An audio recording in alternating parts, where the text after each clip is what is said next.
Good afternoon, everyone. I'm Lisa Molosky, and I'm delighted to welcome you to the 9th annual Circles of Hope Luncheon, benefiting Remind. Today's luncheon has been led by our remarkable chairs, Mary Leslie and Craig Plumhoff, and Mary Kristen and David Valentine. Please join me in thanking them for their gracious support and leadership in planning this virtual luncheon, which, as you can imagine, had many moving parts. And the person who has been leading the charge for Remind throughout the past few months of unbelievable change in our city and the world is Remind Executive Director Jennifer Leal. Jennifer has been working tirelessly to make sure Remind services are available to those in need. Jennifer? Thank you, Lisa. And I want to personally thank each of you for joining us in this unique setting today, and hope this finds each of you safe and healthy. Local mental health experts believe the psychological impact of this pandemic could be greater than Hurricane Harvey and the 2008 recession combined. It goes without saying that COVID-19 has presented great challenges to our in-person support groups, but I am proud that Remind and our remarkable team has quickly shifted focus to online support groups and online mental health awareness to help the people of Houston.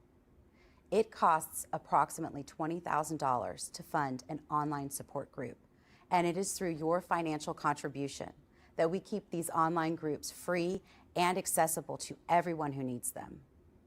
So I would now like to introduce you to Ronnie Cunod, our 2020 board chair. Thank you so much, Ronnie, for being with us today and for sharing your story.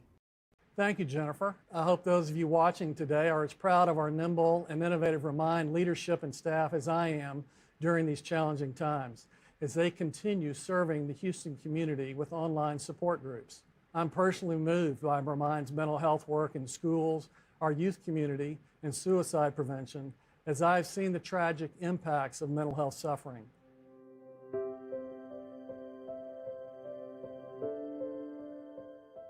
My son Grayson took his life 13 years ago on his first day of high school, just a couple of weeks shy of his 15th birthday. His death was out of left field, viciously devastating to our family, and our grief trail has been long and steep. No one wants to be a member of the club we're in. However, we have found healing by sharing our story and supporting organizations like Remind on the front lines of suicide prevention with children, teens, and adults.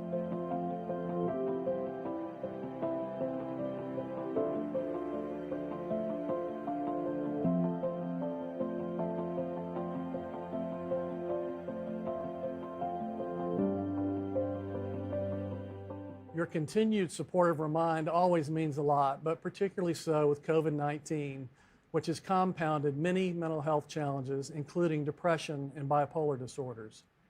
Remind's mission is to provide some peace on a tough trail, and that's rewarding, especially when we're ascending the hills together. Thank you so much for sharing your story with all of us today, Ronnie. The memory of your son lives on in the way you advocate for mental health. And Ronnie, I know your son Grayson was a lacrosse player, so your connection to our honorees runs deep.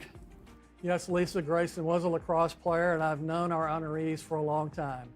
Katie and David Lentner and Mary Zimmerman are the founders of the Sevens for Sevens Drew Webb Lacrosse Tournament. Remind has been honored to receive the proceeds from that lacrosse tournament for the past 10 years, which enables us to continue our work in mental health and suicide prevention. The exposure this tournament has provided Remind in suicide awareness has been crucial to the youth who participate every year, reminding them that mental health issues are very real and should be taken seriously. This tournament has also helped keep alive the memory of Drew Webb. I am honored to award Katie and David Lentner and Mary Zimmerman the Gary Levering Mental Health Impact Award this year, the highest honor Remind can give in our area of mental health work. Katie and David and Mary, thank you for everything you do. Thank you, Ronnie. I'm David, this is my wife Katie, and our great friend Mary Zimmerman, and we'd like to thank Remind for this honor. Receiving the Gary Levering Mental Health Impact Award means a lot to all of us. We knew Drew personally. He coached 2 of our sons in lacrosse and was also a founding coach for the Houston Hurricanes lacrosse team. He was a remarkable young man who was also an amazing lacrosse player, mentor, and coach. He died by suicide in 2010, And after his funeral, we shared with Drew's parents, Dorothy and Hall Webb, that the lacrosse community wanted to coordinate a tournament to celebrate Drew and raise donations for the charity of their choice. Dorothy and Hall appreciated the idea and chose Remind Depression and Bipolar Support. The tournament was named Sevens for Seven because Drew always wore jersey number 7, and the tournament uses smaller fields with only 7 players instead of the usual 10. Over the years, we are thrilled that close to $300,000 has been raised for Remind, thanks to the lacrosse community and a small group of dedicated volunteers who support the work Remind does for depression and bipolar disorders. We look forward to continuing to carry on Drew's memory and supporting Remind for many years to come. Thank you for this honor, especially during a time when mental health is more important than ever. Thank you. Thank you. Thank you, David, Katie, and Mary, for your support of Remind. It's now my honor to introduce our keynote speaker, Eric Hipple.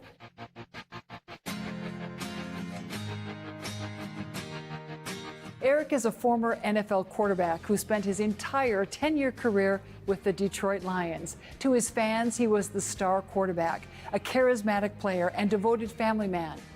Away from the field, however, Eric struggled with depression. He kept his personal struggle private until he tragically lost his 15-year-old son, Jeff, to suicide. Ladies and gentlemen, please welcome Eric Hipple. Eric, thanks for being here today. Thank you, Lisa. It's a pleasure and an honor. Thank you. Eric, since your son's death, you have devoted your life to breaking the stigma surrounding mental health issues. But long before that, you had your own brush with death. It was back in 1997. It's a difficult time for me, and I'd made the transition out of football, and transitions are difficult. Loss of self, and what do I do next? And I've never faced that before. But I started a business, and it was actually doing really, really well. I was learning along the way. But the business struggled when I lost my carrier, and when that happened, I started kind of falling apart. Fell into this depression. Didn't feel good. Wasn't going to work. Wasn't getting up and things. I just felt like, And part of it was, is this it? Is this how life is going to be? And that little struggle. But so my wife was going to drive me to the airport because I had a business trip to take. And as we got closer and closer to the airport, just this dread started falling over me. I just felt like I can't do this. And so picked up a napkin and I wrote, I'm sorry, I love you. And I handed it to her and I jumped out of the car. And we were going 75 miles an hour when I jumped out. Hit the pavement. I don't remember any of this, but what they told me afterwards, I hit the pavement and I just tumbled and the car swerved. I didn't get run over.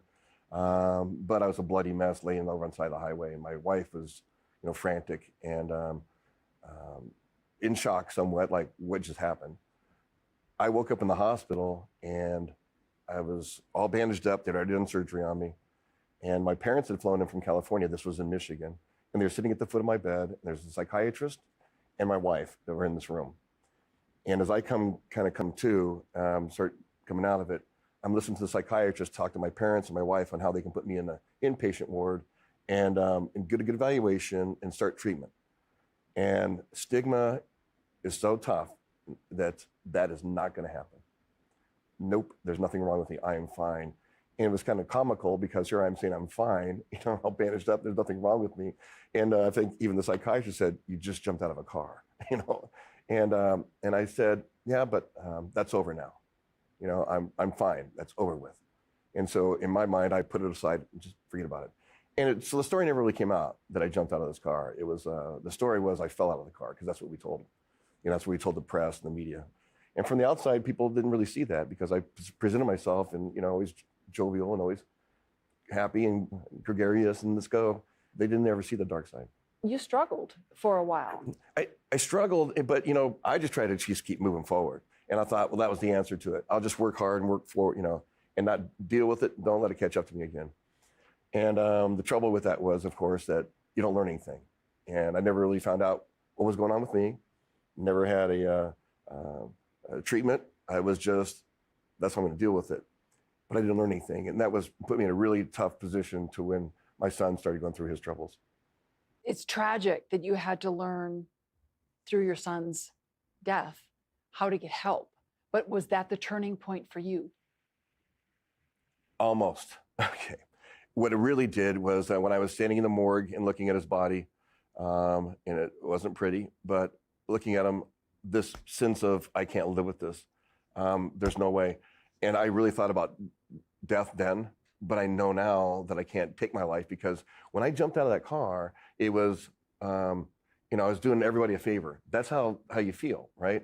Like a burden, and I'm dragging them down, and I'm worthless. And so I'll just remove myself, and they'll be better off without me. But I know it's not true now, because here I'm feeling this pain from his death, and I'm sure he felt the same way. Didn't want to be a burden. And so now I'm carrying that. So I thought the only way to get past through this stuff was just to self-medicate. And I had the tools for it, and alcohol became, probably the biggest thing, but I also could get, pain pills. I could also get, muscle relaxers and those things like that, so anything I get my hands on, really, just to be numb, because, I can't face this. It wasn't until I got picked up on a DUI and actually, had to face that issue. And so I actually, a few days in jail, decided I don't want this. And so I actually was invited to a lunch and learn. I was doing a charity function for a suicide prevention function, almost kind of like this, right? And somebody walked up and they gave me a card, and it was the head of psychiatry for University of Michigan, and they invited me to a lunch and learn. And thank God for outreach, right? Because I knew nothing about lunch and learns except for lunch. So I'm going to go have lunch, and this is kind of cool, and I meet these people. But when the doctors got up and started talking about the signs of depression, the brain illness, the chemical changes that goes on, and my jaw hit the ground, and I was actually upset. I was mad, because why don't I know this stuff? In fact, why do you know it and not telling anybody?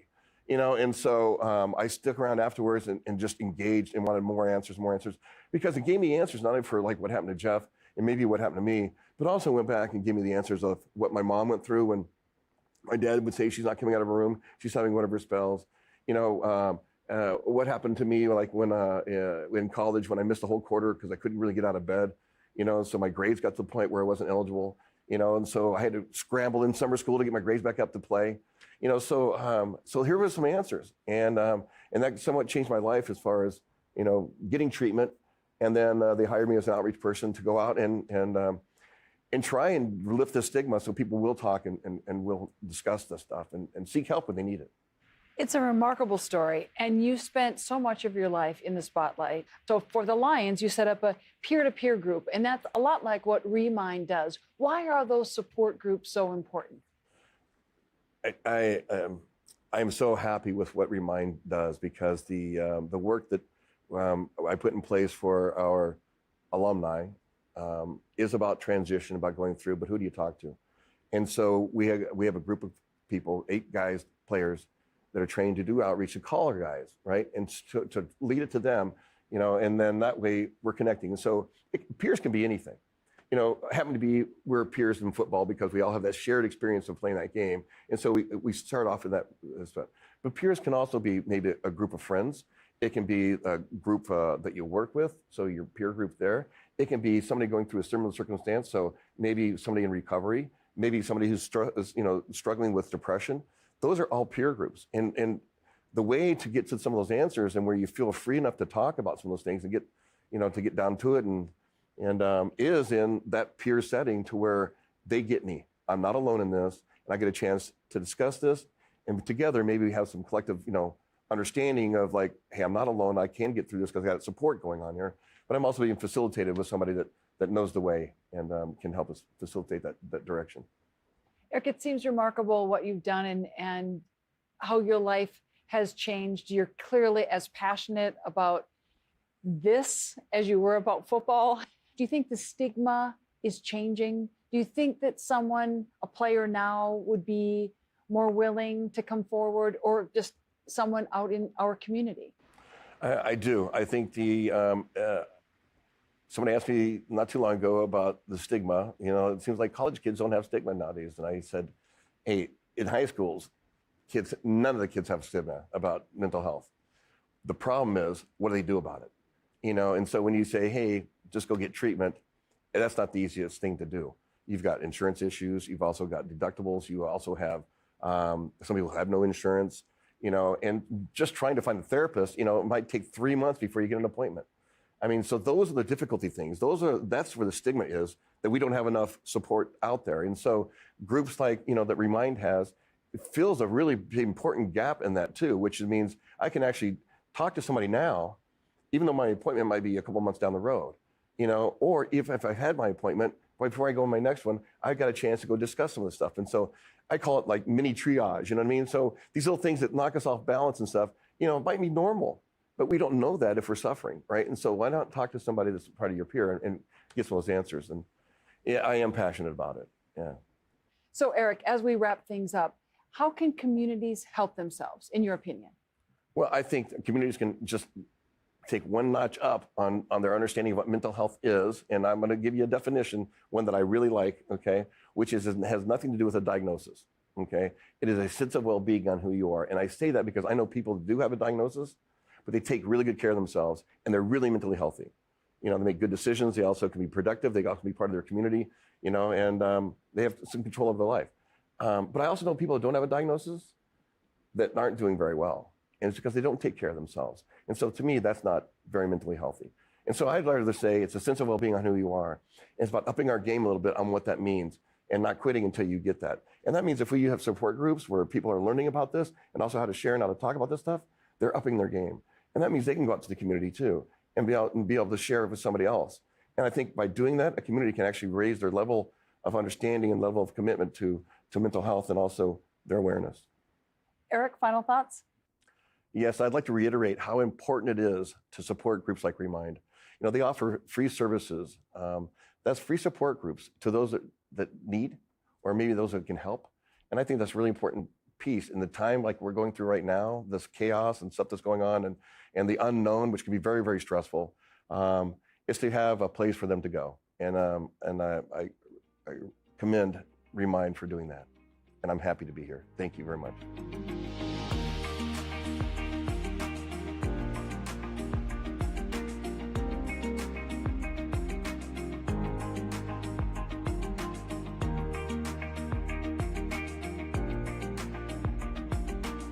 On behalf of Remind, I want to thank each of you for joining us.